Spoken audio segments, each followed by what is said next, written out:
So nag-initiate po ang inyong sanggunian nga mag-apod-apod o mag-quarantine passes, no? Ni-apil sad mo sa implementasyon sa curfew o ang pinaka-importante sa tanan, ang paghatag ninyo og kasayuran sa COVID-19. Tama po yan na sakto na.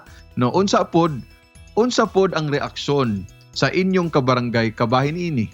Ang katupod sa ato ang quarantine checkpoints, sir, na putay itong gimension ganiya natay gihatag nga quarantine passes. So brief background lang, ang sa Cebu City government manggod gitagaan og quarantine passes ang each barangay to limit the number of persons going outside of their homes. So kami sa Cebu City government gitagaan mi nila og 5,000 passes.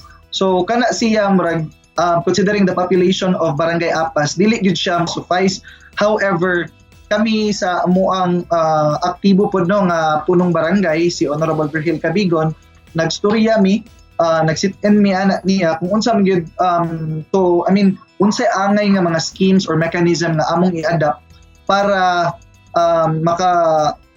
makahatag mig equal opportunity for all our constituents nga kung naa sila'y paliton nga mga necessary nila like tambal, pagkaon sa pangadlaw-adlaw, unsa may buhaton nila nga ang uban nila di man gyud makakuha og quarantine passes in view of the fact nga dako ang population sa Barangay Apas pero ang naa namo nga quarantine passes kay only 5,000. So kami among gibuhat tanang checkpoint sa Barangay Apas gitagaan namo og tag 100 kabuok nga quarantine passes nga magamit nila sa pangadlaw-adlaw nya gitagaan po namo sila alcohol. Ang kaning mga quarantine passes nato no pareho siya kadaka sa short bond paper, sir, niya gisulod na mo o kanang plastic envelopes, nagitagaan na mo silang alcohol, and we also oriented our city volunteers kung saan paglimpyo nga to ang mga quarantine passes nga every after return sa mugamit, pahiran gyud og alcohol.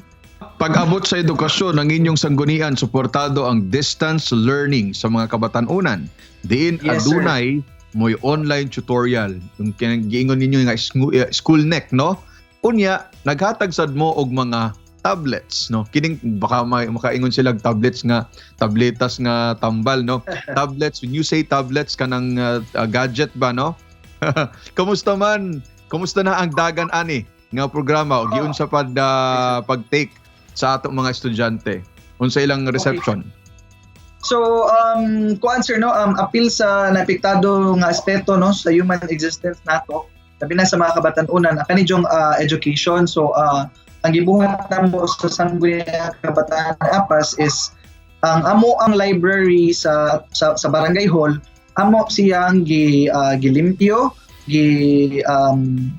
gipolish namo nga kompleto sa gamit, sa libro niya. Mao ni siya ang atuang gitawag nga school neck kay where mo connect ni balik kay sa una naa gyud ang physical nga class pero karon nga pandemic wala naman. So unsaon man mo pagtabang sa atuang mga kabatanunan ilabi na katong mga nag-online o katong mga nag-modular. So kami sa Schoolneck gi-develop na mo ang learning hub nga nindot ang ambience nga didto maka-search ang atuang mga batanon niya. Naa po tay libreng printing para sa ilahang mga projects and or assignments niya. Ang kaning atuang tablets no, pasalamat pud mi sa Cebu City Government.